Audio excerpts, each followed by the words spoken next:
All right, ladies and gentlemen, boys and girls, welcome back. It's just Harmless Dave here, the real music observer, observing real music in real time for real people just like you right there, and just like me right here. Okay, so I know most of the folks that are in my age bracket, and I really hate even having to talk about age because, I recently had a birthday. And by the way, thank you. Not recently, but a few weeks back. And got a lot of birthday greetings and so forth. I don't even want to know anymore. I mean, it's a number, and the number keeps getting higher. I don't want to know what that number is. I know what it is, and I'd like to keep it to myself, but, you fill out a form and you put your year of birth, and people figure it out. And then they say, hey, happy bleepity bleep birthday.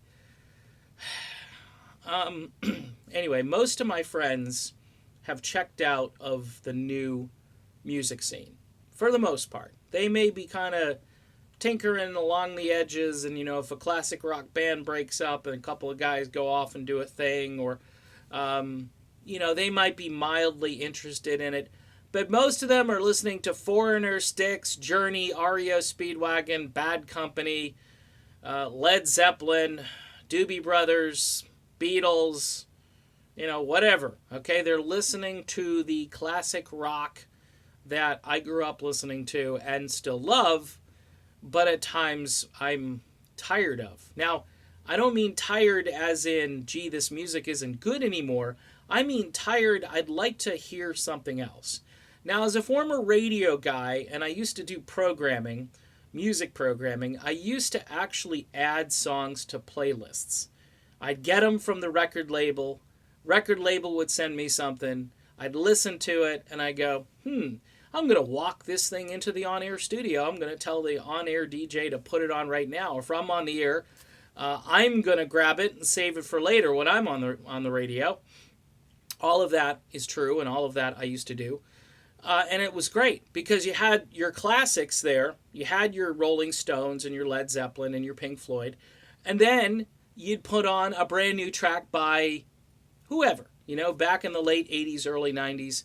I remember this band called Soraya from, I want to say 89, I think, Sandy Soraya. Love Has Taken Its Toll. And I put that sucker on right after a track by The Who. And the thing just kicked the door down. And people were coming in, who is this woman? I mean, what an amazing voice, and a song you probably won't hear on your local station these days. I was, some people have different hobbies. One of my hobbies is to cruise around YouTube and Spotify and all these different platforms and check out links to music, new songs, for instance. Today, I was listening to a brand new song by a group from Great Britain. The group is called The Treatment, and the song was called Bite Back. Now, they've got a new album coming out, this band. They've been around since '08 or something, and they're really good. They sound a little like AC/DC, which in my world is not a bad thing. It's never a bad thing to sound a bit like AC/DC. The tune is just this driving rock and roll song that would, if you played TNT by AC/DC, and then you played this song Bite Back right next to it, it'd be perfect. It'd be perfect. Now, you go on this band's Facebook page, and it's pretty active, pretty exciting if you're from Great Britain, where this band is from, and you might actually go out and see them play a live gig. And you would enjoy this music if you grew up listening to all the British rock and all of the hard rock that I was just talking about, like AC/DC and Led Zeppelin and all of that kind of stuff. But nobody seems to know or care here in the States. And the more you talk about it, the more people kind of tune you out. They're like, you still talking about this new music stuff? Tell us again about why Lindsey Buckingham isn't in Fleetwood Mac. Now, again, that is interesting stuff. And I'd like to do both. I'd like to come out here, do a video about some new music and have it go viral. I know it's never going to go viral. I mean, I could be, Dick Clark coming back from the dead, doing a video about this brand new artist, Could be live with the artist, stick the microphone like he used to right in their face and ask questions, and people still would be like, hey, it's Dick Clark, he's back from the dead, and wow.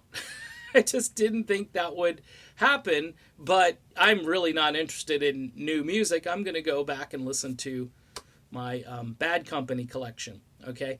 There's a band that hasn't recorded in how long now?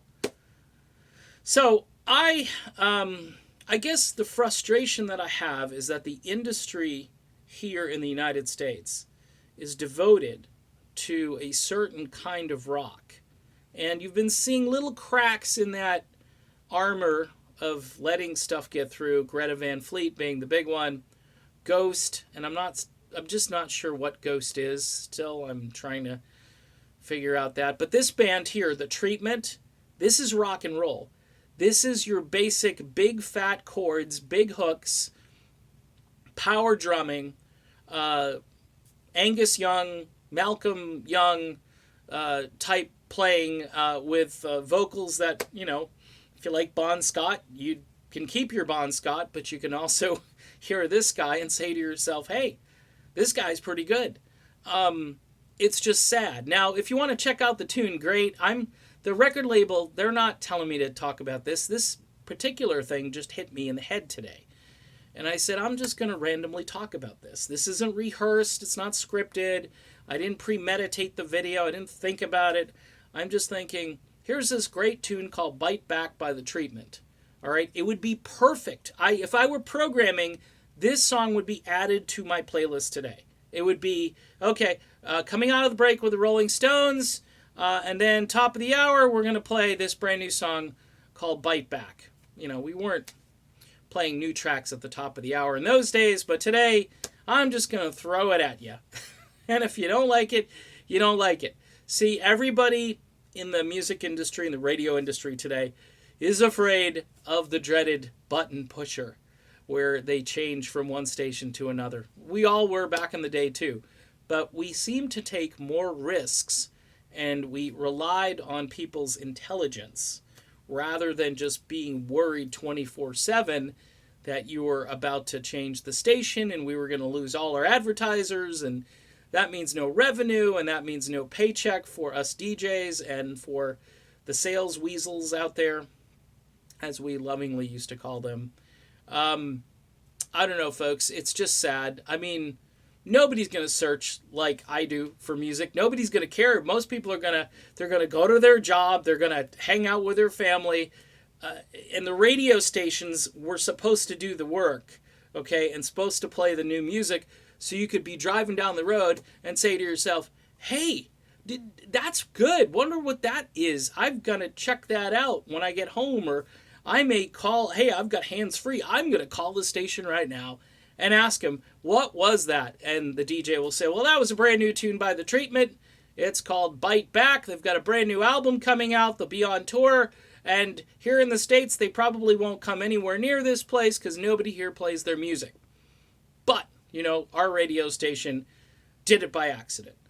So that's my video. It's kind of a Seinfeld video. It wasn't really about anything except me lamenting the fact that good music like this is only going to be heard by a tiny fraction of people in the world. And then it's going to go away. And then the band will keep trying. They'll keep putting out albums. No wonder there are so many tribute bands out there now, because doing tributes to old music is way more profitable than actually creating new music for the next generation, the future. But, it's just the cycle we are in. And I guess if you like rap and hip-hop and auto-tune, you are in business. Okay, bye. See ya.